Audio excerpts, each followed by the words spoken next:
Hello everyone, this is Mrs. Sharvari Patil and I welcome you all to this workshop on e-content creation and streaming using OBS Studio and StreamYard, which is brought to you by flipschooling.com. Flipschooling is an emerging online LMS platform which allows teachers to share their knowledge using their portal and earn during the process. It is a premium learning platform for students and faculties to gain new skills from the experts and upgrade their knowledge at affordable prices. It will be a one-stop repository to all the new skills. Faculties and experts willing to launch their online courses at our own Made in India LMS system can do so on this platform. Flipschooling invites faculties and experts who are willing to teach and earn from online teaching can send us email about the course content to flipschooling.com@gmail.com. Flipschooling will be soon launched by August 2020. On this note, let us start the session.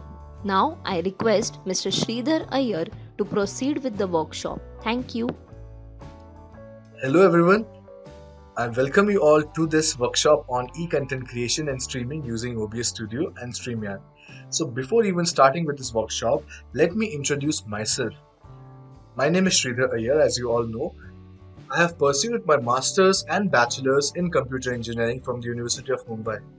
Apart from being a teacher and working as an assistant professor for the last 7 years, I have also achieved few little things in my life. For example, I have authored a book called Understanding Digital Forensics and Incident Response in a Simplified Manner, which is available at all leading e-commerce websites such as Amazon, Flipkart, and the publisher's website Blue Rose. Apart from this, I am also a certified ethical hacker, certified by the renowned EC Council USA.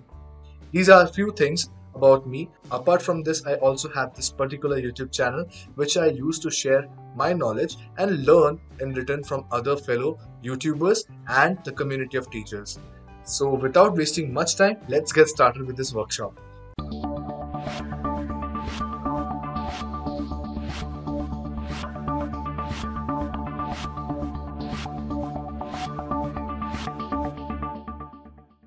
So let's begin this detailed and descriptive course on the usage of a software called as OBS Studio, which stands for Open Broadcaster Software Studio. So basically this particular software has multiple usages. You can use this software primarily for YouTube streaming or any sort of streaming where you can use this for streaming your live videos, streaming your live lectures, etc. to your students. Or the secondary purpose of this software is recording videos or capturing screencasts. Basically, in this COVID-19 pandemic era, we are forced to conduct our lectures virtually using online medium. So keeping that in mind, it becomes very crucial for us to be well versed with the various technologies and the various softwares available in the market, and that too for free. This particular software is an open source cross-platform streaming and recording program which can be used by n number of users. I am focusing upon teachers in this particular video or content creators who can use this particular software OBS Studio for creating e-content either for their students, or they can even create contents for their YouTube channels.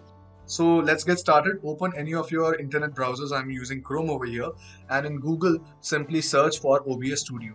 The very first link which pops up, click on it. You will see this interface. Basically, OBS Studio comes in 3 flavors, that is for Windows, Mac OS and Linux. In case of Windows, it is supporting Windows 8 onwards. So if you're running Windows 7, I'm not sure of the compatibility issues.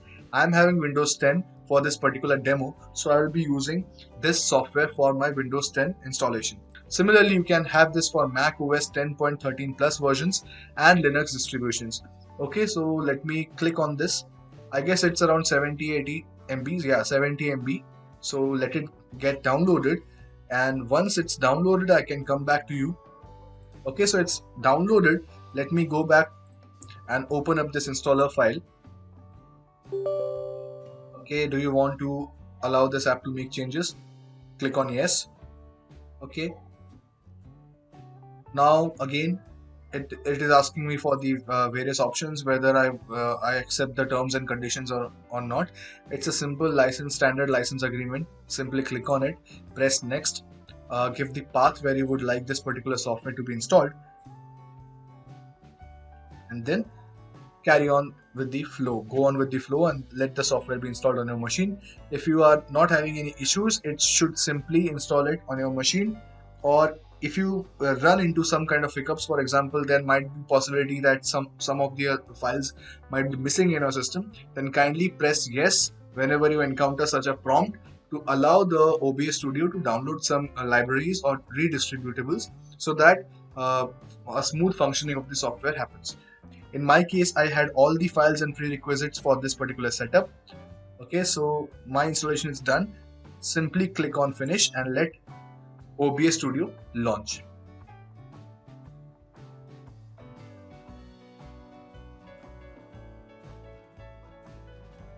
So this is how OBS Studio looks like. Okay, it simply gives you an option. Would you like to run the auto configuration wizard? You can also manually configure your settings by clicking the settings button in the main window. I would like to emphasize on this point. Whenever you see this particular configuration wizard, press yes and let the OBS Studio decide on its own which are the settings it should keep. Okay, so kindly press yes and let it keep the settings. It depends entirely on you. It's basically how you are going to use your OBS software. The first option is you can optimize it for streaming. Recording is secondary, and the second option is you optimize it for recording and I will not be streaming. So basically, which of the options you prefer, you can select that. In my case, I can use it for recording. I may or may not be streaming, okay, because I have other modes through which I generally stream. I use Google Meet for carrying out my live lectures, so I don't require this for streaming purpose. But later on I will show you how we can even use OBS Studio for streaming our lectures. For the time being, let me click the second option, that is optimized just for recording, and I will not be streaming, and press next. Okay, it's giving a prompt that the canvas or the base resolution is not necessarily the same as the resolution you will stream or record with. Your actual stream or recording resolution may be scaled down from the canvas resolution. Okay, so you can use your current resolution, that is, in my case it is 1920 into 1080 pixels. So let's stick with that and press next. So these are my default configurations and all the testing is complete. Now I can apply the settings, and this is how the OBS Studio looks like. So this is all about the setting up of OBS Studio. In the next sections, I'm going to show you how we can start using OBS Studio for carrying out our lectures, for presenting our PPTs, for presenting our videos or anything or any other e-learning content which we have created so far. So that was all about the introduction to OBS software. So now let's get started with the various topics which we are going to learn today in this session. I have jotted down these points. These are the various main points which we are going to cover in this workshop on e-content creation using OBS Studio. So the very first thing which we are going to learn today is how to capture display. Display capture is nothing but how to screencast, or whatever is present on your screen, how to display that. So we are going to learn how to screencast using this particular tool OBS. Okay. Next up, the second topic is we are going to learn how to capture a browser. This comes very handy. For example, you wish to display any YouTube video. I guess you might have encountered some issues whenever you try to play videos during any live session. Sometimes the audio of that particular video is not audible. So in that case, what you can do is you can use this capture browser feature. You can simply play any YouTube video on the browser and use the OBS Studio to capture that particular browser. So what will happen, the audio as well as the video of that particular YouTube video will be heard during playback. Next up, capture window. If any of the above two methods are not working properly, then you can try to capture the window. The window is nothing but, for example, this is your entire screen. Then the window could be this much part that is present inside your screen. Okay, so whatever option, whatever activity is being opened up, that particular window can be shown with the help of the third feature, which is called as capture window. So for example, in my case, I'm having these windows open, right? So these are the windows. So if I wish to display only the contents of my notepad, I can do so with the help of this third option, which is called as capture window. So let's see what is the fourth one. The fourth one is called as capture video. For example, you would like to turn your video on during your live lectures. I will show you how to do so in OBS Studio. You can simply switch your webcam on with the help of this OBS Studio. This is nothing but your webcam. So if you wish to switch on your cam whenever you are taking your lectures, you can make use of this fourth feature, which is called as capture video. All these features are available for free in OBS Studio. So any content creator or any teacher for that matter can use OBS Studio for creating their e-content, which they can later on share with their students. Fifth point which we are going to learn today is capture audio. For example, if you wish to release your lecture as a podcast, then you can select this option, that is capture audio. In that case, what will happen? Only your voice will be audible. There won't be any video, there won't be any browser display or anything of that sort. Only your voice, and that's it. Okay, so these are the 5 main things which we are going to learn today. And apart from these, we are going to see what are the uses of hotkeys. Hotkeys are nothing but shortcuts. These shortcuts are keyboard shortcuts which come really handy whenever you wish to switch between various tasks or various features of OBS. Next, we will learn what are scenes in OBS, how to switch between various scenes or layers in OBS. Finally, towards the end, we are going to learn, after recording your entire OBS content, how you can share it with your students. And if at all you don't wish your lecture to be a recorded one and you wish it to be a live YouTube session, how you can stream your video or stream your entire lecture session using OBS. The similar kind of thing which we do on Google Meet or Zoom or anything of that sort, the same kind of features can be used over here in OBS. Only thing is, it will be a one-to-many kind of interaction where you will be interacting and the students won't be able to ask questions because they can't because they won't be having a feature to turn their mics on and ask you questions. They can ask you questions only with the help of the comment section. That is what is happening right now with you and me. I am conducting my lecture, I am conducting my session, and you can ask me questions through your comment section. So that is what happens if you stream your video on YouTube. And finally, I will give you an introduction to one more interesting tool which is called as StreamYard. StreamYard is having similar features. The only thing is you can't download this particular application. It is available as a cloud-based app. Okay, so this is again very useful if you don't want to make use of your system resources and want to make use of the resources of the cloud. Then you can create an account over here on StreamYard. One thing to note over here is OBS is completely free, but StreamYard is having its limitations. Okay, they have some usage quota of 20 hours per month which they provide for free.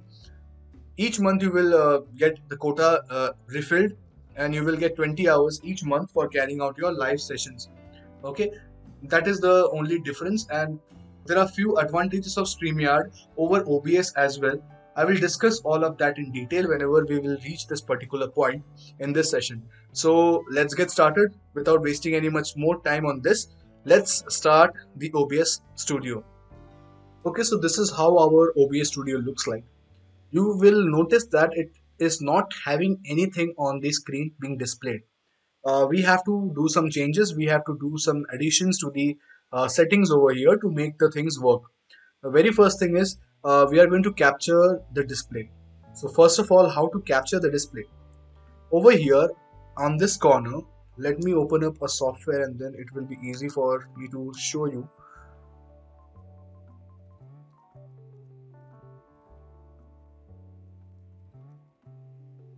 Okay, I'm going to use the software which is called as OpenBoard. This is again a free source, open source software. You can use it to write on the screen. Okay, so now what exactly I wish to write is basically, okay, so this particular part over here this is what we call as scenes, and over here this is what we call as sources. So we need to do something over here to add some sort of capture on this screen on this particular part. So what I wish to do is, over here we can see there is an option of scenes, and over here we can see there is an option of sources. When you click on this plus over here, let me change this. Okay, so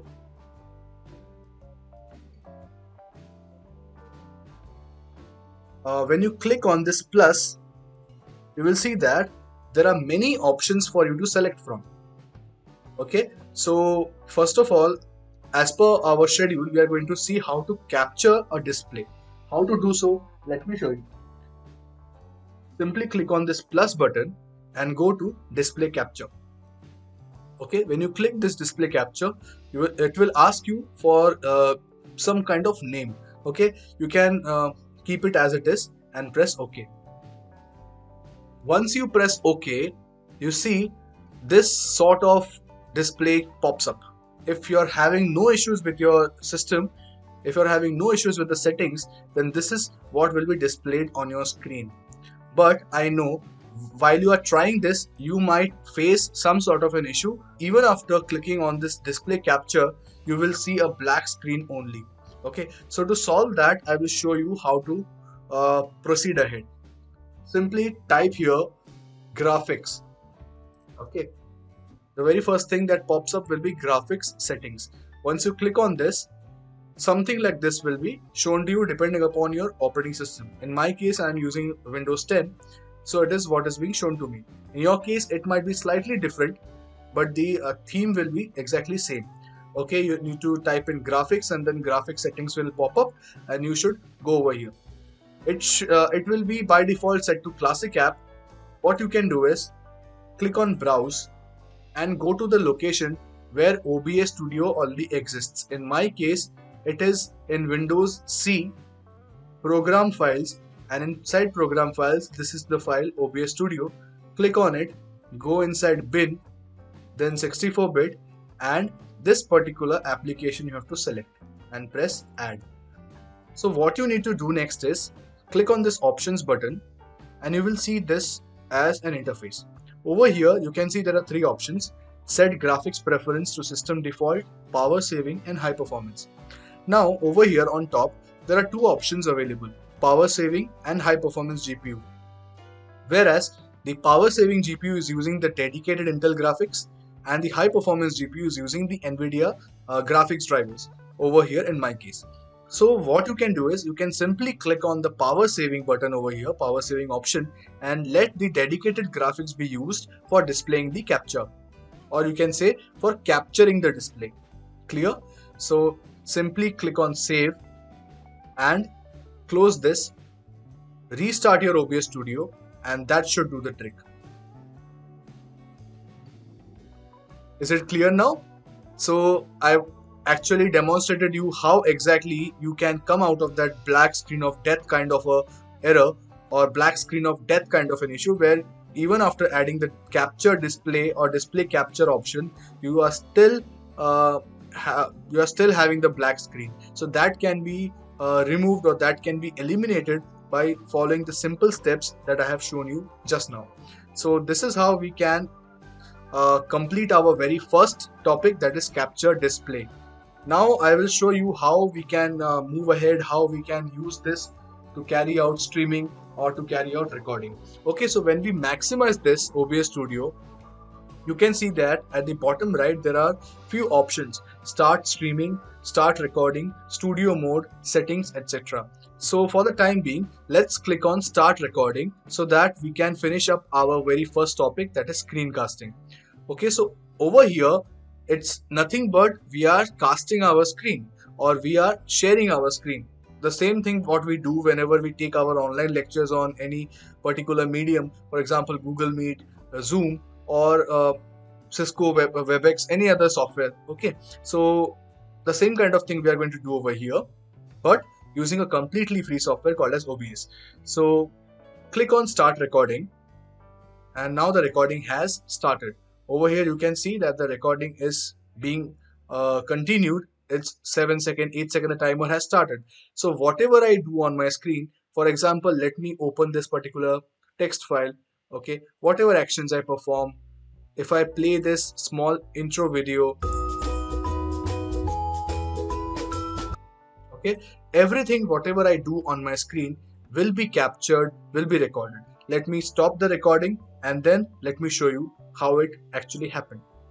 By default, it goes to a folder which is called as videos. So if you go to a videos folder over here,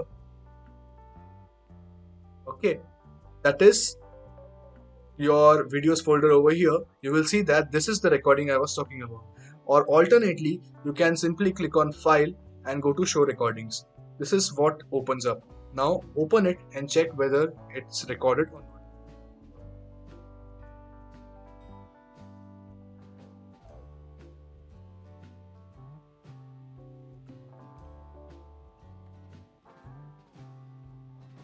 Okay, you can see that the video has been captured, but as you can see, there is no audio. Why? Because we have not yet added the audio source over here. In the sources, we also need to add the audio. That is what we are going to do in the fifth point, that is capture audio section. So far I have shown you how to capture the display and how to screencast whatever screen is visible. Whether you are opening a file, whether you are playing a video, everything of that sort will be captured, and that can be captured and shared with your students in the form of a live lecture. So this is how we do recording or streaming or capturing the screen using OBS. In the next section, we are going to discuss about how to capture the browsers. Okay, so stay tuned. Okay, so now let's move on towards the next topic, which is capturing a browser. So let me open up a browser. Okay, let me go to this particular website. Any particular website. For example, this is a Coursera course on machine learning. I would like to display this particular website on the screens of the students. So what I could do is, I can simply go to this plus tab over here in sources and click on capture browser, that is this third one. So as soon as I press this browser button, okay, prompt opens up. What you need to do is, the OBS software prompts me that you have just now added a browser source. So I would like to have the source of the browser over here. It simply means I would like to put in the URL of the website. I had copied it earlier, so let me paste the URL of this website over here and then press OK. Once I do so, this particular red bar on the top will occupy the browser. Now you see instantly the color changes to white and the browser display will be displayed over here. Entire website will be displayed over here. So now this doesn't look good. Why? Because it is overlapping with the display capture.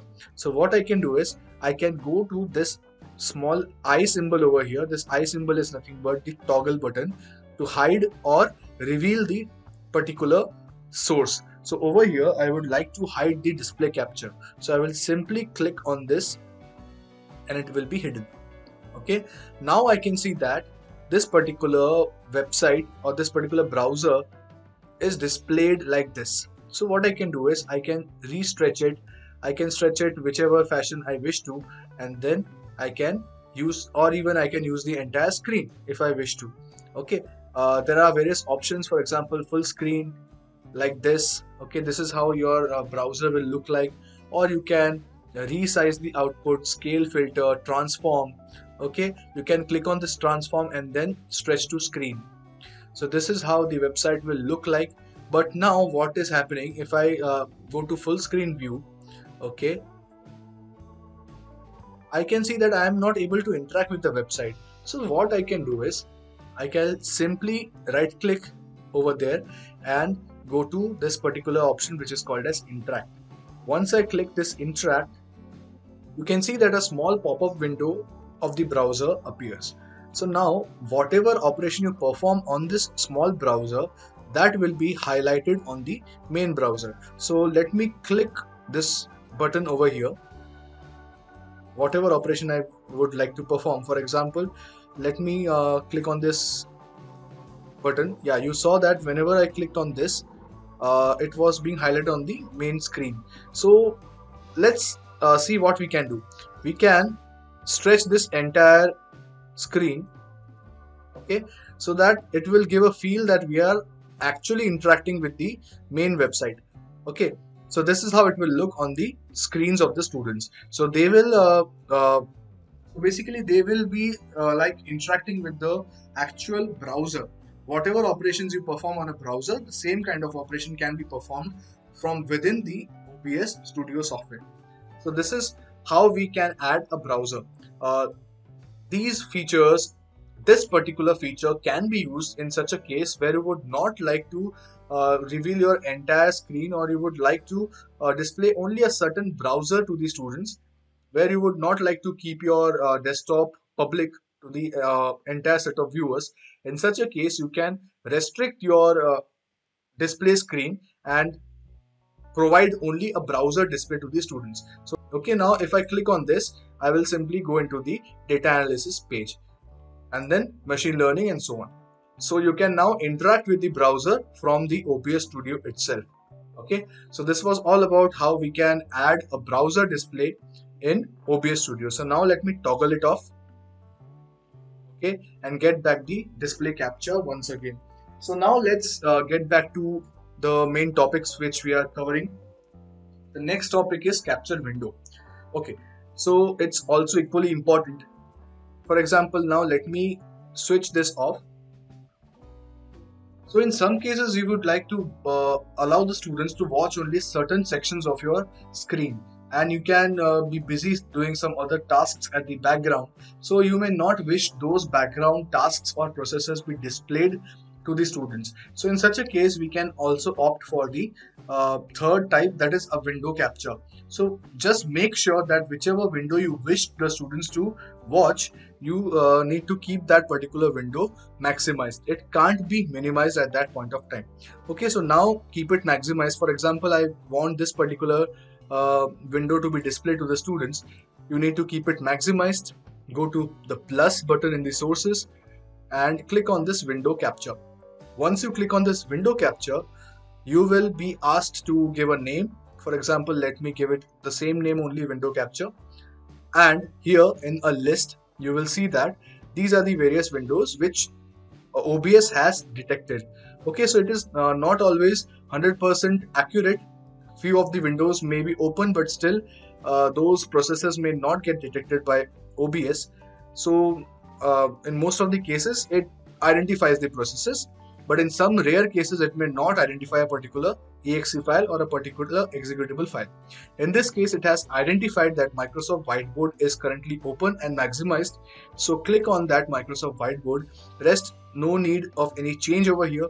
You can see that whenever I'm moving the mouse, it is also getting repositioned within the windowed screen as well. So now let's click on OK. And now you can minimize the screen. As soon as I minimize it, it also gets vanished from OBS screen, OBS display. So what happens is, once you click this and you start streaming, or for that matter, you start recording, whatever activity you're performing on this particular screen, that will be displayed to the students. As soon as you minimize the screen, the students will obviously see a black screen. So what you can do is, you can go to this display capture, and instead of this black screen, you can put a display. Now this display could be an image which may run in the background whenever the teacher minimizes the window which was active. So for example, let me add an image which should run in the background whenever I minimize the window tab. Okay, so click on plus and go to this option called image. Okay, click OK, and now find an image, suitable image. I have one image on my on this particular folder. So click on this image. This is basically an image of a watch. This can also be used to say that, hey students, you need to wait for some time, let me again open up the window. Okay, so in such a case, you can use any of the images. You can even have a notice mentioned to the students that kindly wait. I will also show you how you can display some text on the screen. Okay, so for the time being, let's stick with this image and click on OK. Now you can reposition the image wherever you wish. one thing you need to make sure is just check the order of the particular sources. Over here, the image has been given the highest order. I don't want that, because what happens is, now let me show you. This is the actual window screen, and this is what happens when I activate this particular image on top of the Windows capture. What exactly happens is, now the order of the image is on top of that of the window capture. I don't want that. I want the window capture to be on top. So whenever I maximize the window capture, whenever I maximize this particular Microsoft whiteboard, the image should go back at the background. So for that to happen, you need to right click on this window capture and click on order and move it up. Now you can see that it has come to the second position, but I want it to be on top. So repeat the same process once again, click on order and move up. Now you can see that when the Windows, that is Microsoft whiteboard, is maximized, the image will be hidden. But once I minimize the screen, the image pops up. Why? Because this particular Windows capture has now minimized. So once minimized, the image is of the next highest order, so that will be displayed. Okay. So similarly, if I toggle this, now you can see that now I have toggled the browser as on. Okay, but the order of this image is on top of the browser, so the browser is being hidden behind the image. Similarly, if I click on order and reduce the order of the image to go below the browser, now the browser will be on top of the image. So this is how we can change the ordering of various objects or various sources. Now let me move it up once again. So this is what happens if you have a setup of a window, that is windowed capture. You would wish to do some operations on the active window, and once the active window is minimized, something other than that particular window should be displayed as an alternative. So I showed you how we can make use of images as an alternative. Now let me show you how we can add some text on the screen. Okay, so now we will see how we can add a text on the screen for the users or for the viewers to watch whenever the windows or whenever the active window is minimized. In this case, the active window is minimized. This is the active window, that is Microsoft Whiteboard. Whenever it's active, this is what the users will be able to watch. And as soon as it is minimized, they will see a black screen. So to avoid such an issue, what we can do is we can add something like a text. We can add a text. In the previous scenario, I told you we can add an image.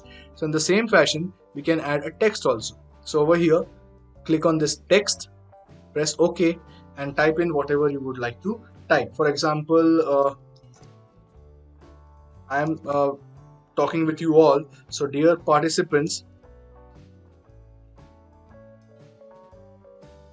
thanks for being part of this workshop.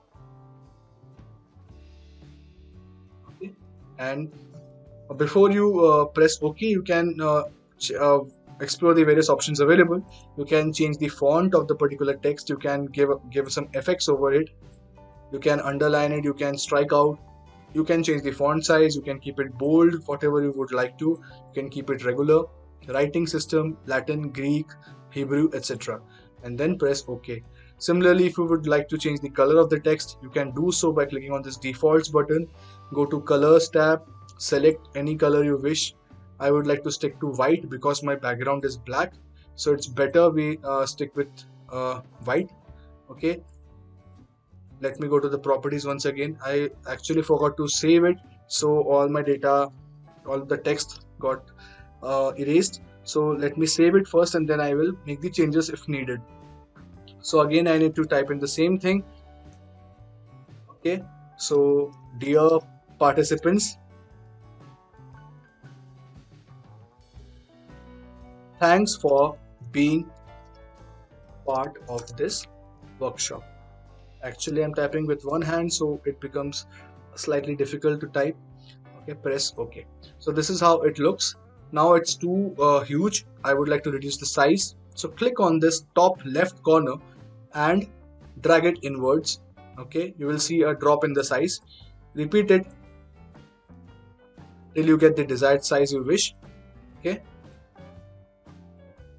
still it's too large, too huge. Okay, so now it looks good. You can drop it here somewhere. Now you can see that the text is on the highest priority over here. So if I click on this whiteboard, let's see what happens. Okay, now as you can see that this text is at a higher order as compared to the Windows capture. So that is why the text is overlapping the window capture. I don't want that. So if you remember the process, you simply can right click on this text, go to order and move down.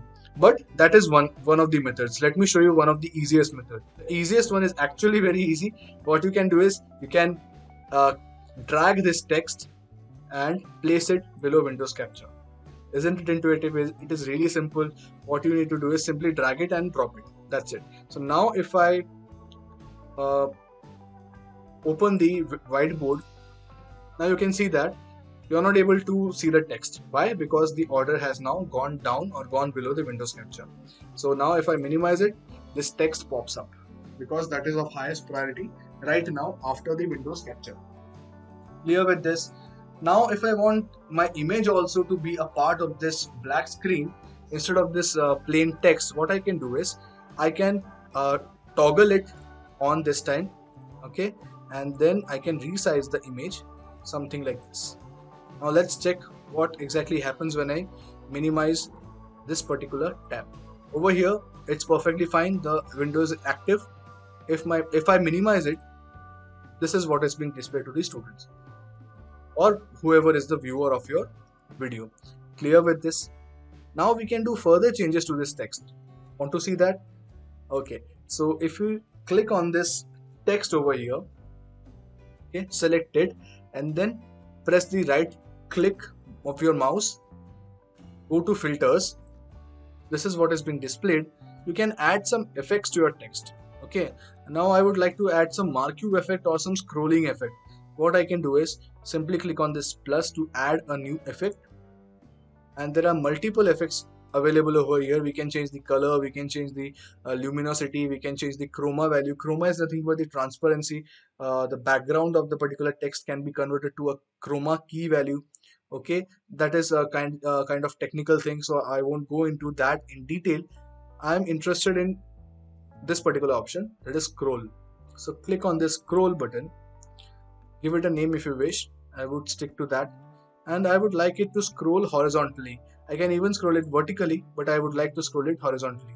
What I will do is simply slide this particular bar to the extreme right. Here you can also change the speed if you wish. Okay, now it's at the maximum speed of 500. Okay, now after doing this, click close. Now you can see it's basically like a ticker which moves from one end to the other end and again loops around particular windows of the particular window of the screen. The basic boundaries it is following, it is moving inside the red rectangle. Okay, it is not overflowing that red rectangle, it is present inside that rectangle, which is its boundary. So this is how we can add some basic effects to make the lecture more interesting.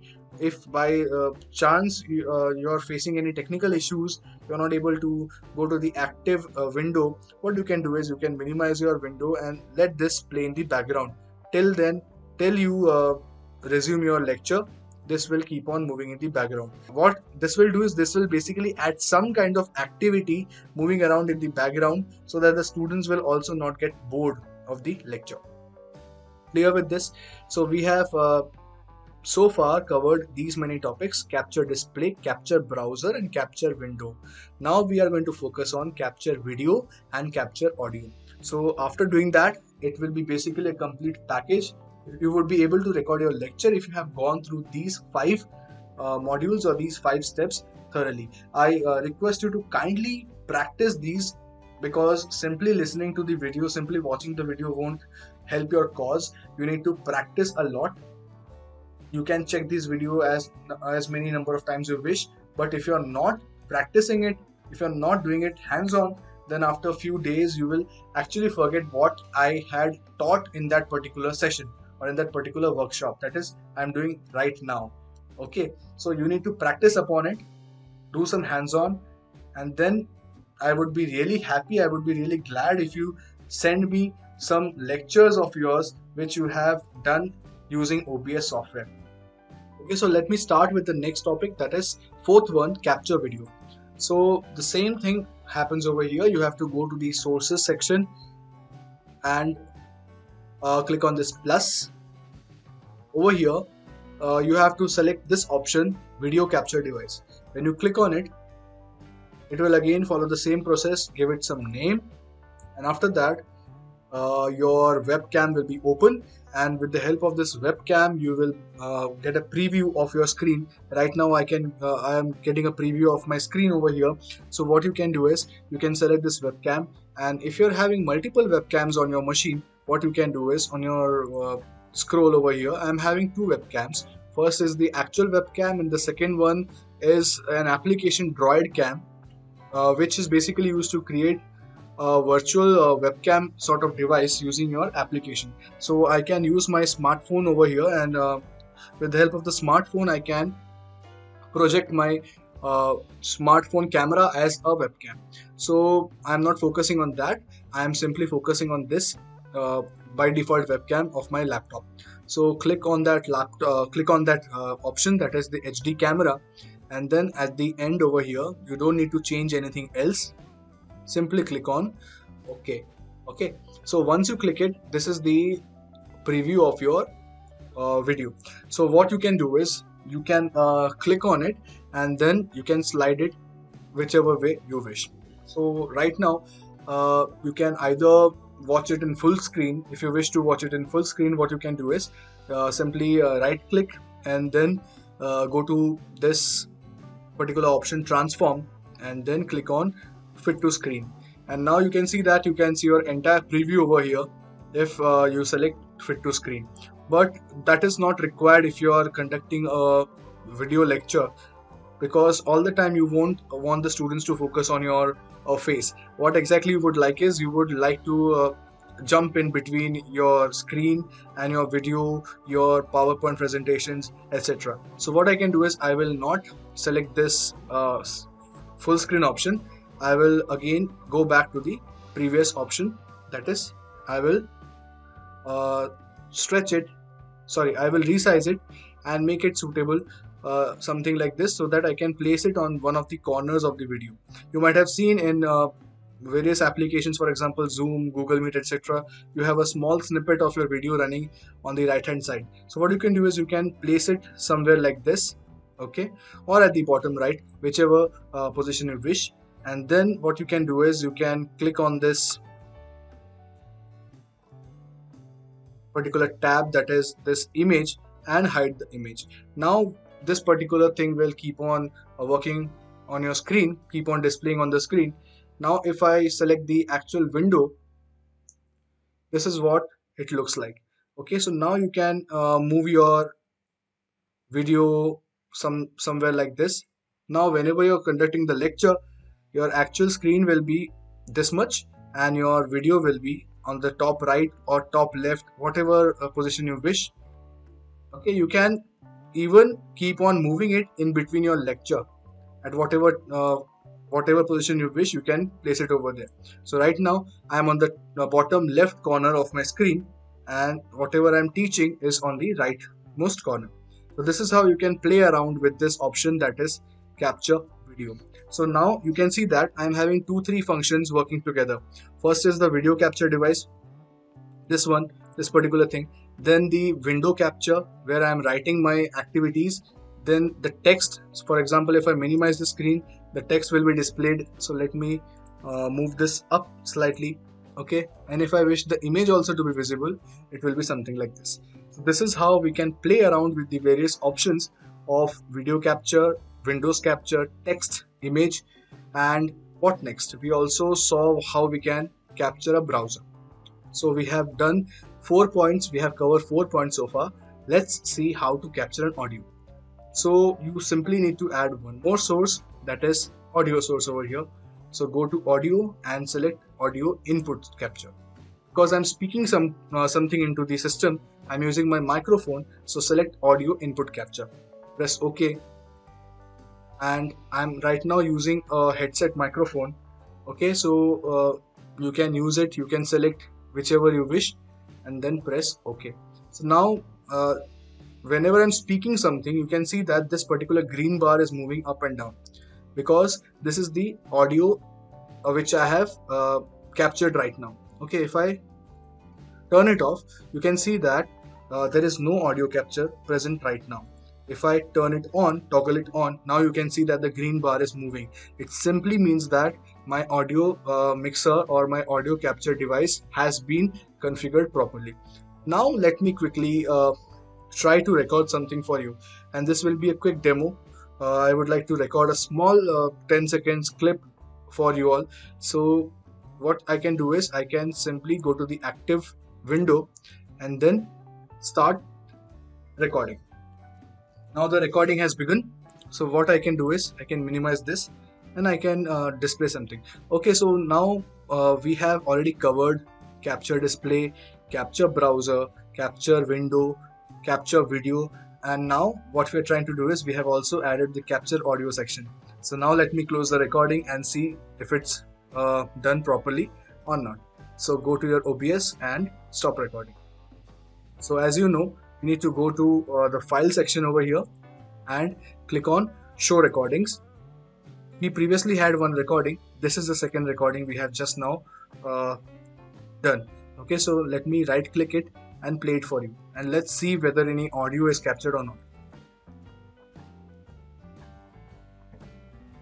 Now the recording has begun. So what I can do is I can minimize this and I can display something.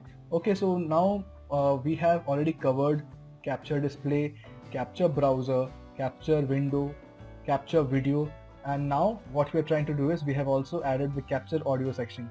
So now let me close the recording and see if it's done properly or not. So go to your OBS, and so you saw what exactly happened. When I had recorded the previous video, I was missing the audio capturing device. So that's why the audio was not getting captured. But in this case, since I have added this feature of audio capture over here, audio input capture, my audio is also getting captured, and the same was being reflected in the recording also. So I hope you understood how we actually can create a lecture using this software which is called as OBS. So we have covered these 5 topics: capture display, capture browser, capture window, capture video, and capture audio. So now let me turn off my video capture device for saving bandwidth, and let's focus on the remaining 5 sections. That is, we have already covered half of this particular workshop and halfway is left. So now let's focus on the latter half of this particular workshop. Okay, just give me 2 minutes. I will just get some water and come back. After that we can continue with this session.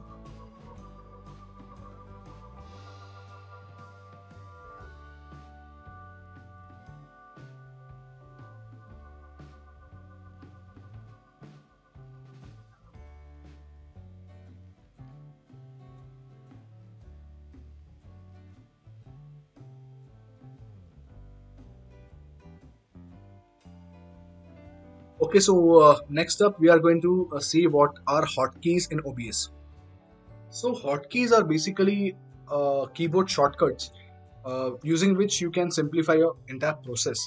What do we mean by a hotkey? For example, if you go to the settings tab, over here there is an option called as hotkeys. Click on that and you will come to know what exactly I'm talking about.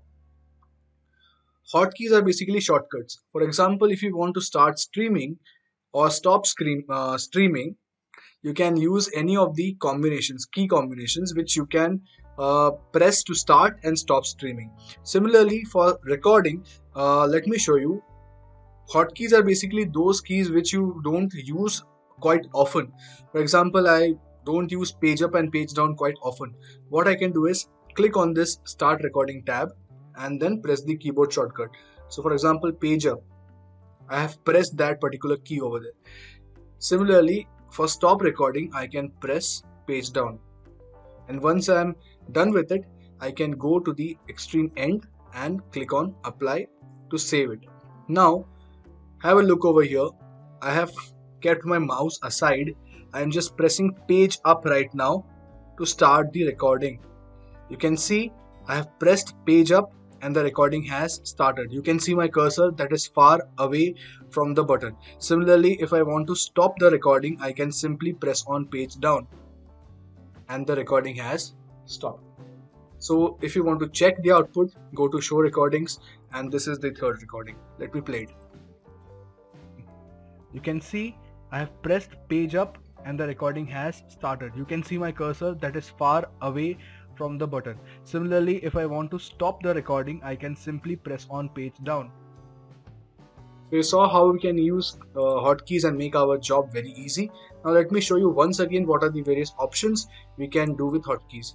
Start streaming, stop streaming, start recording, stop recording, start replay, enable preview. These are various options that you can opt for whenever you are using hotkeys. Okay, in the next section, I'm going to show you what exactly are scenes, how and what we can do with the help of those scenes. So let me close this and jump to the section of scenes. Similar to sources, we can also add some scenes over here. You might be familiar or you might have heard about Photoshop, Adobe Photoshop. So we basically create layers and we work on each layers of image. Similar kind of a concept is applied over here. We are working on different scenes. For example, one scene could be your actual video and the other scene could be your text. Over here what we have done is we have added all the sources in a single scene itself. But if I want to make a cleaner looking interface, what I can do is I can divide my entire sources into various scenes. For example, I can create a scene for video only. What I can do is I have these sources over here. I can separate out the sources over here. Over here I can add a source, for example, video capture device. Okay, this over here I can add a source, for example, a video capture device. Again, the same thing will be repeated. The video capture device will be created over here. You can see this is the video capture device. Then press OK, and now you can resize it accordingly and place it wherever you wish. Okay, now I'm closing it. So now by mistake I had added one more over here. So this particular scene will be all about capturing the video. If I want to add one more scene which will only take care of the text, I can create a scene something like this. In this scene I will be adding only the text part. Okay, so I'm repeating it. Okay, I'm writing a text over here, and this text will be displayed on this scene only. So now when I click on this scene, this is all about video. When I click on this scene, this is all about text. Okay, clear? And this was the actual scene. So I can jump between the various scenes if I want to have a cleaner looking interface. This particular scene will be all about video, this scene will be all about text, and this scene will be all about the whatever I wish to add on this particular scene. So if I wish to jump between various scenes, I can either come to this particular scene and click on this particular scene individually, or I can make use of some hotkeys which we have discussed just now. Over here, see, switch to scene. I can click, for example, 1 over here and press enter. Sorry, I want it to be 1, so click 1 and press apply. So now if I press 1, I am switching up to the previous scene. So let me show you. I am right now in scene number 3. If I press 1, it is the first scene which is getting switched to. Why? Because the scene's name was scene itself. Similarly, if you have noticed over here, I have 3 scenes: scene, video and text. So if you see carefully over here, it is being divided into 3 scenes. First is for the first scene, which is called scene itself. Okay, next is the text, and third one is video. So if I want the hotkey 2 to be given to scene number 2, which is text, I simply need to write 2 over here and if I wish to give 3 to the video, I simply need to write 3 over here. Now save it and press OK. So right now I'm in the second scene, that is text. Okay, so if you are getting confused with the ordering over here, you can simply uh, put it like this. So right now I'm in the second scene, that is text, and if I wish to go to the third scene, I simply need to press 3, and you can clearly see that by simply clicking the hotkeys, I can make transitions quickly from one scene to the other. If I wish scene number 1, so I will simply press 1 and I will go to scene number 1. If I want to go to scene number 2, I can press 2 over here and I will go to scene number 2, and similarly in scene number 3. Now if you want to toggle between the display, that is a video capture, what you can do is you can simply go to settings and you can add a hotkey for video capture also. So over here in third scene, I don't want to keep my video playing on and on and on. So what I can do is I can create a shortcut for this, Shift 3 for showing the video capture and Control 3 for hiding the video capture, and now press apply and OK. So right now my video is being played, I want to hide it, so I should now press Control 3, and that is how you can hide your video with the help of the toggle. If I want to get it back, I need to press Shift 3 and it's back. So this is how you make use of the various hotkeys in case of OBS Studio. So I hope you got this particular concept. So we are almost done till point number 6 and point number 7. So if you are having any doubts in between, you can simply ask me in the chat box. The live chat section is available. You can ask me, I will obviously be glad to answer your queries. And in the next few section, we are going to cover streaming using OBS, that is YouTube Live, and sharing the final content on YouTube, followed by introduction to StreamYard. Okay, so let's get to this particular topic, which is called as streaming using OBS. The criteria for streaming is different if you are using YouTube on your mobile or if you are using YouTube on your computer. If you are having it on your computer, if you are having a channel from which you want to go live on YouTube through a computer, then you need to apply for such a thing. For going live, you should apply to YouTube, and within 24 hours they will process your application and you would be able to go live after 24 hours. So basically this is the first requirement for going live on YouTube. But if you're having a plan of going live from your smartphone, then there is one catch over here. You would require 1000 subscribers minimum. According to the latest revised YouTube policy, you would require minimum 1000 subscribers, and then only you would be in a position to go live from your mobile phone. So if you are using a smartphone, there's one particular criteria you have to meet. Otherwise, if you are having a computer, then it's very easy for you to go live from a computer. So this is my YouTube channel. I simply need to go to this particular section, your channel, and from there there would be an option, go live. So click on go live. Once you go live over here, face an option, you would see an option of going to the dashboard. Okay, so this is your dashboard or your YouTube live dashboard. I had conducted one live lecture previously, so it is giving me some options whether I would like to use my last used settings or not, but I would like to restart it once again. I would like to start it afresh, so I would simply click on dismiss. Now, before creating any live video lecture, just make sure if you click on this public, the video stream would be sent to all of the viewers in the world. They can view your video, watch your video. So be very cautious over here. If you want this video to be shared only among your students or only among those people who you wish to watch your video, then don't click on public. You simply click on this drop down and there are 3 options. We have discussed about public. Now let's discuss about unlisted.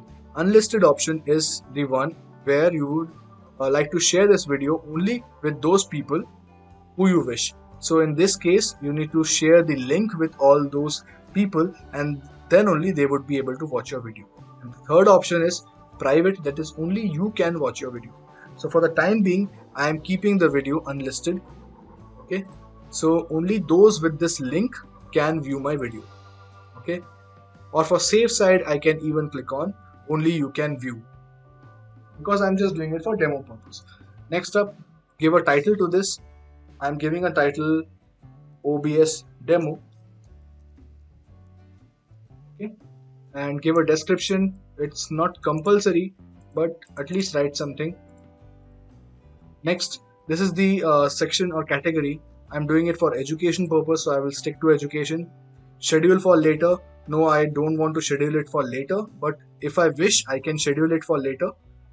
The time pops up, date pops up, you can schedule this video for a later point of time, and then you need to upload a custom thumbnail. Okay, thumbnail is nothing but an image which you use for your video introduction. You might have seen all the videos on YouTube have a very catchy thumbnail, and people have a tendency to watch the video immediately once they see that the thumbnail is very catchy, and depending upon that, you actually build a huge fan following, a huge base. So right now, let me check if I am having any thumbnails with me. Okay, this is a fairly new hard disk, so I guess I'm not having any thumbnails. So let me select any one of the images as a thumbnail. Okay, this is just for demo purpose. Okay, so this is a blank screen. Instead of going with no thumbnail, I have selected a blank white screen as a thumbnail. Okay, next, it asks me whether this is made for students, whether it's made for kids or not, whether I'm having any kids in my video or not. I'm not having any kids, neither this video is intended for kids, so keep it no, it's not made for kids.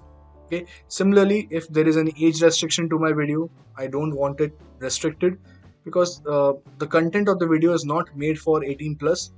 Even people who are less than 18 can watch the video, but again, it depends on you. So I have clicked no, don't restrict my video to viewers over 18 only, for safe side, and then click on create stream. Once you click on this create stream, immediately your video should go live. But as we have not set up our OBS Studio yet, we need to link our OBS Studio with the YouTube live. So what I need to do is, there is one option over here, you can see stream key.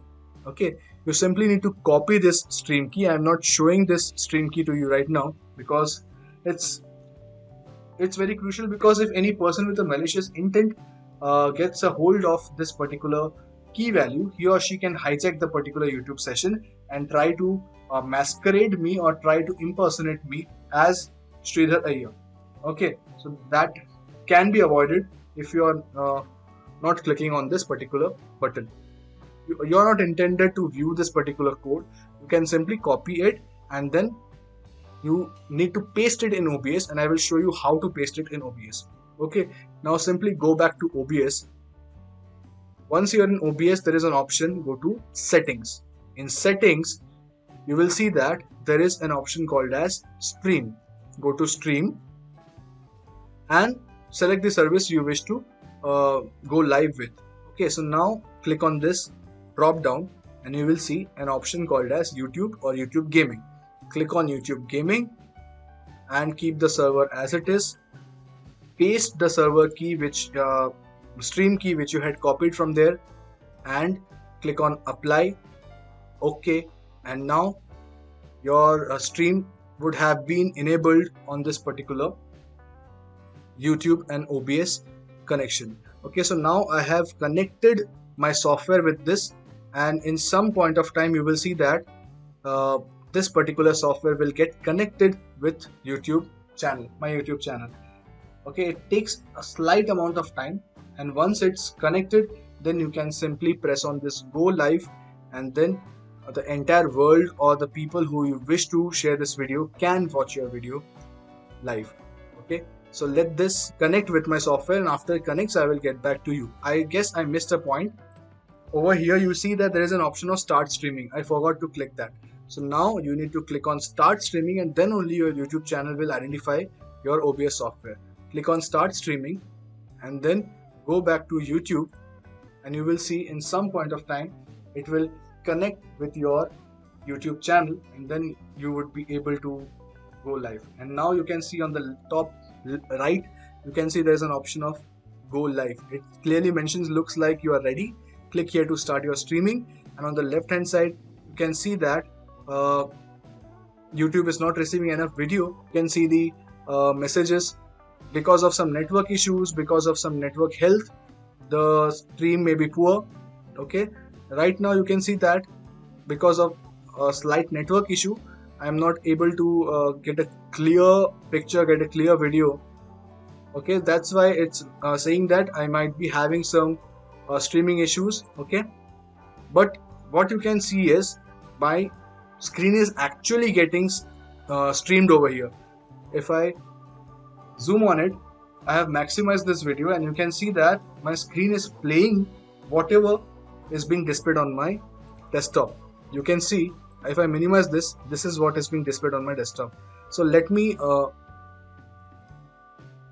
click this scene, that is this text, and let's check whether it has changed in the YouTube stream or not.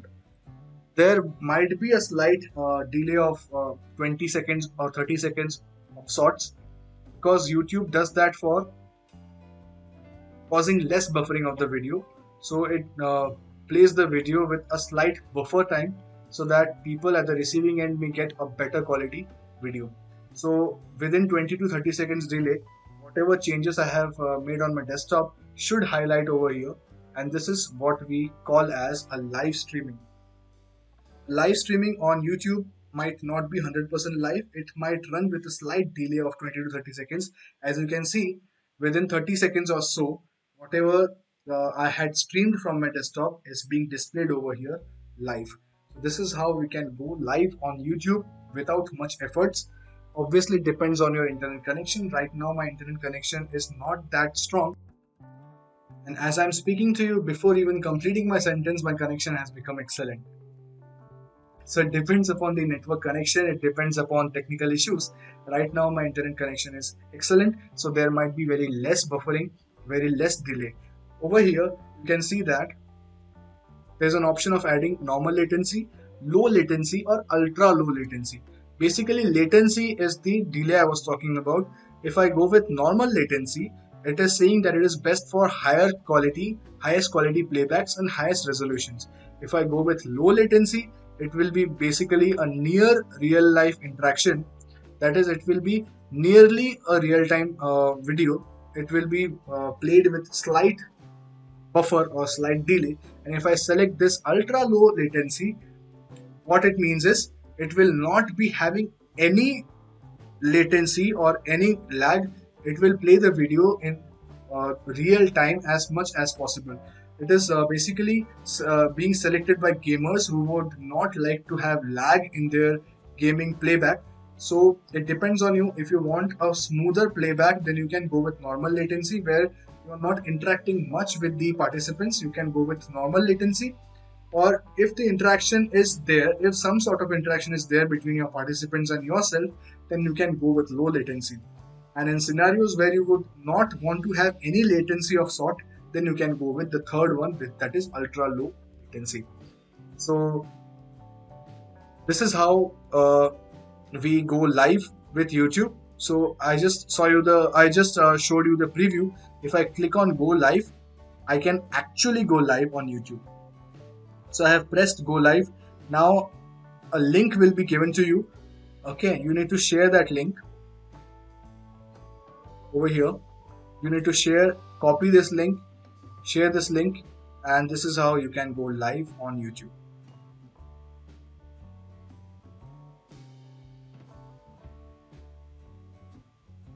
Okay. So this is how we can go live. Now let's close this session and just check the statistics of this session.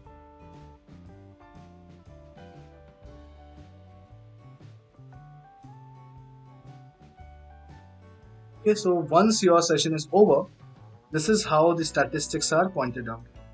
Playbacks 1, because I was the only sole concurrent viewer, so that's why peak concurrent viewer is 1, new subscribers 0, the playback was for 36 seconds, average time was 36, and the duration is 29. So this is how you can go live on YouTube, and at the end, After the stream is finished, you can share this link with your students. What will happen is once the live session has ended, your video will stay on YouTube permanently until and unless you delete it from your channel. So that is how we can go live on YouTube. So I hope this particular concept was clear, how to go live on YouTube, how to use streaming on OBS. Just remember one thing, once your streaming is done, kindly click on stop streaming, otherwise your bandwidth will be used up by OBS by constantly streaming your video. So this is how streaming can be done in YouTube and OBS Studio. So we are left with just few more topics.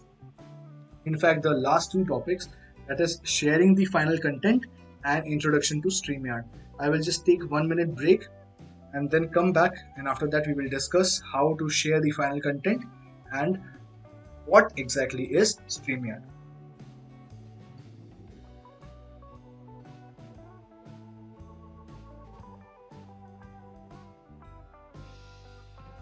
So over here you can see that StreamYard requires you to log into their website, because as I had told you that StreamYard is a cloud-based platform, so you don't need to download anything. You simply need to go to this website, that is streamyard.com, and once you go to that website, let me log out and show you exactly the entire process. This is how the website looks like. You need to go to this login page. If you are accessing this for the very first time, you need to click on Get Started. I already have an account. What exactly happens is when you click on Get Started, it requires you to enter an email address and you receive a 6-digit code on your email ID. You need to enter that as a verification code, and once you're verified, you will get access to the StreamYard domain. Okay, so again, this requires me to ask, so again it asks me the 6-digit code. I might have received it on my email, so let me enter that code over here. Each and every time you enter or log in, the code number changes and it authenticates yourself. Once you're authenticated, this is how the interface of StreamYard looks like. The very first thing is it's a very clean and crisp interface. No much fuss is given on the design and etc.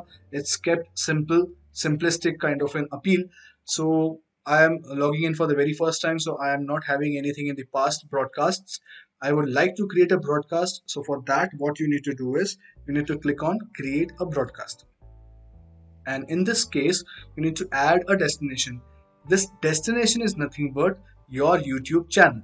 So click on add destination, and you can see that multiple options are available in the case of StreamYard.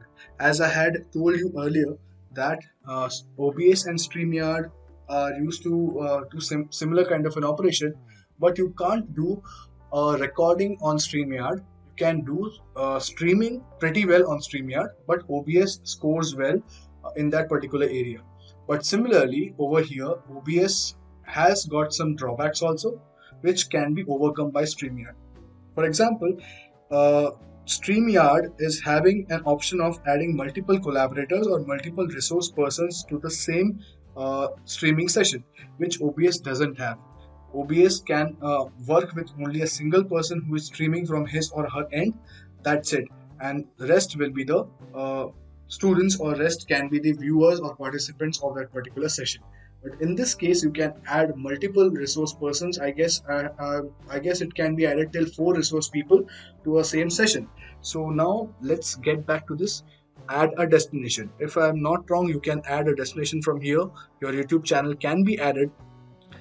You need to select your email ID with which your YouTube ID is linked. I'm selecting this, okay, and then go to allow. YouTube will be accessing this particular email ID, and then my email ID is linked now with StreamYard. This is the email ID which I'm using for accessing my YouTube channel. Let me give it a name. For example, again, demo on OBS. Simply copy this, paste this over here, and again repeat the same process. Keep the privacy as private, and if I wish to schedule for later, I can use this. Otherwise, I can create my broadcast, and once my broadcast is created, okay, it will give me some options from which I can select. For example, you are entering a broadcast studio. I can give access to my mic and my camera. Okay, this is how I can give access. Right now I'm not giving any access to it. Okay, so join without mic or camera. If you want, you can give access to your mic as well as camera, because ultimately you need to create a video, so you would need to give some basic access rights to the application. Right now I'm just doing it for demo purpose, so I won't give it any access rights. Then the display name, for example, it will be displayed something like this. Okay, let me give it the access. For example, I can give the access of the camera if I wish. I will give the access of the camera. Okay, allowed camera. So right now, let me click this enter without mic. I need to reload this page. Okay, because I had previously not given access to my camera. Right now I have given access to my camera, so I can click on start cam. Let me allow it. Okay, and reload the page.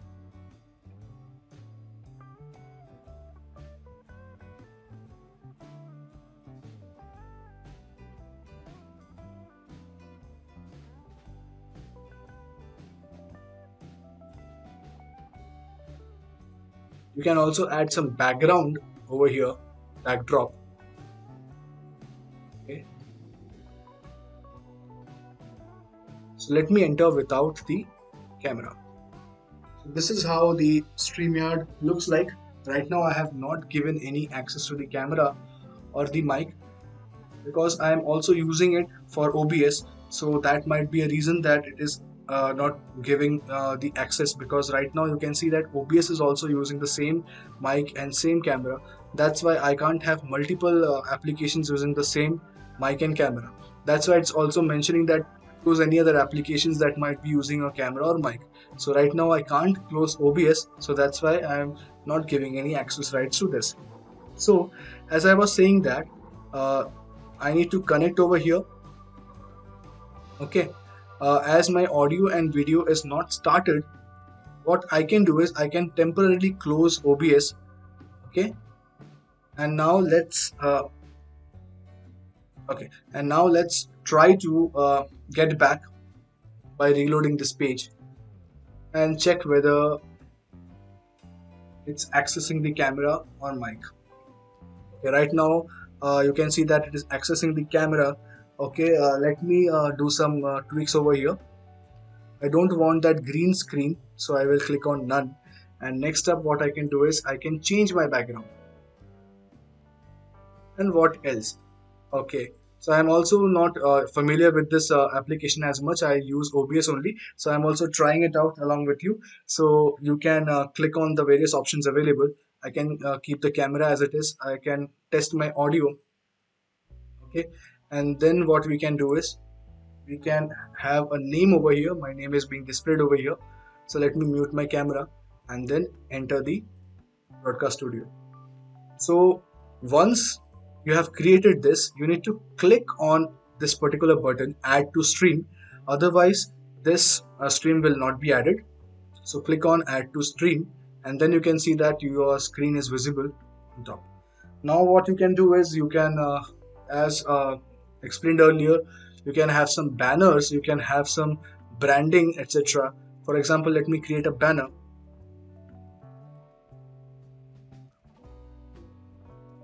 I have something like this: hello participants.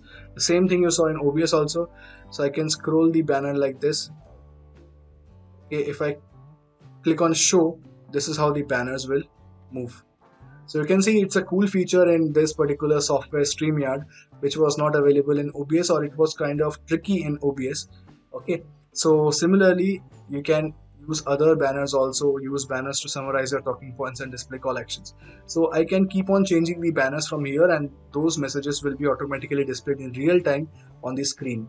Similarly, I can add one more user over here. So if I click on this invite a guest, you can see you can invite multiple guests over here. You can invite 3 guests, you can invite guests. So depends on the layout. These are the layouts basically. So let me invite one more guest just for demo purpose.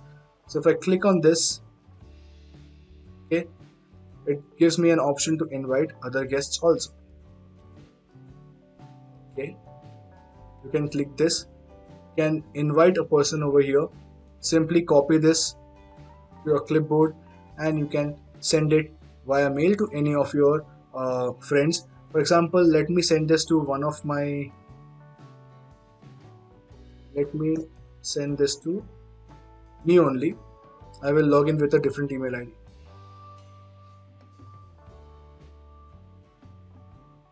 Okay, or what else I can do is I can click on this link from an incognito mode and then I will try to join it with a different email ID. Okay. So it's now saying that you are entering a broadcast studio.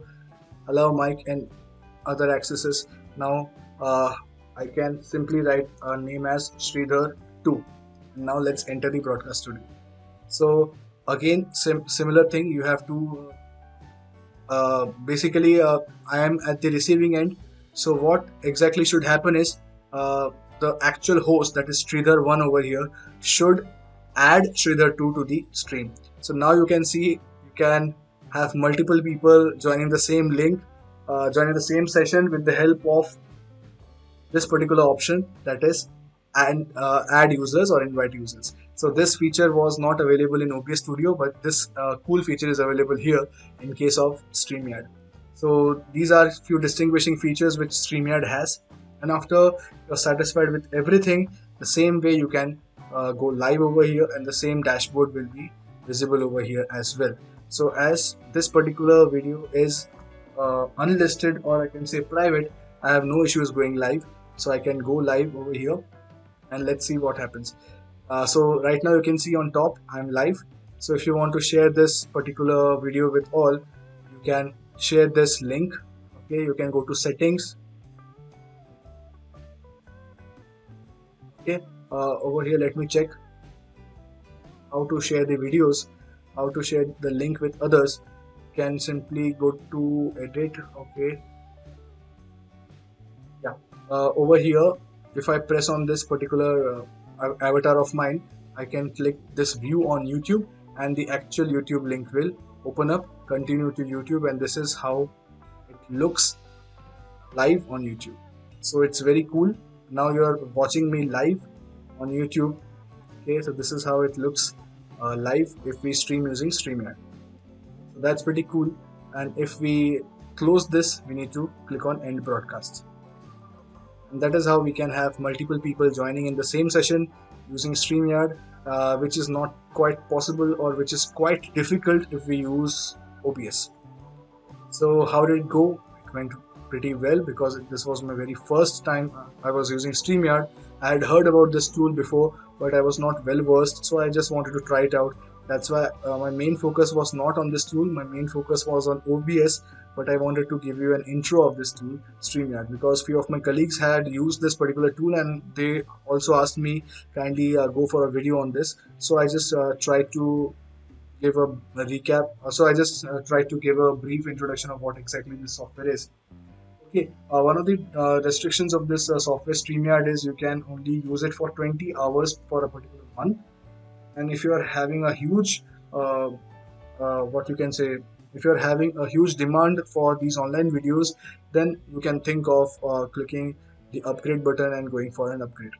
Upgrades are costing this much. If you're having limited resources, if you're having only a few hours of lectures every month, then you can go with the free option. Otherwise you can upgrade to basic or professional. Okay, so that's it with this particular session on creating video content on OBS and introduction to StreamYard. One thing I guess is left, that is sharing the final content. So once you have completed your entire video on either OBS or on StreamYard, what you can do is, if you are using OBS, then whatever output you got, that is present inside the videos folder. These are the outputs we got. These are small files, so sharing these won't be an issue, but just imagine you are taking a 1 hour lecture and you would like to share that with your students.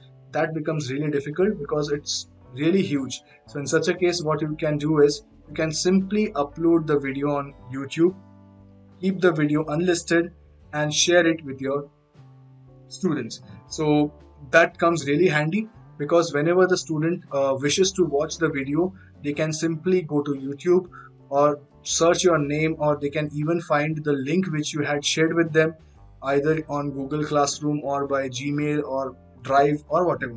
So it becomes really easy for them to quickly go back to the video, watch it as many number of times as they wish, and that's how they that's how we share videos with our students. So that is very cool thing about YouTube. The videos stay online as long as you wish. Okay, so I hope this session was interactive enough, this session was useful enough for you all. So kindly give me your feedbacks. I will provide the feedback links in the description section. Kindly go through that feedback form, drop in your feedbacks, and let me know if this session was fruitful enough for you all. I hope you all carry out some hands-on practical lectures using these tools, create interactive content for your students, and kindly send me some small clippings of your lecture recordings if possible. So that basically will motivate me to keep on bringing new content every single time for you all. So just motivate me, stay in touch with me, and do let me know which are the other tools you would like me to cover so that we can learn and grow together. So that's all from my side. Do drop in your feedback and let me know how you like this session, and if you want any more sessions in the future, obviously kindly let me know about that too. If you like this video, kindly like it and share it with your friends, colleagues, so that they can also learn something new out of it. If you like the contents of my channel, kindly don't forget to subscribe to it so that we can grow together and I also get motivated to bring more content in the near future. Thank you so much. Stay connected. God bless you.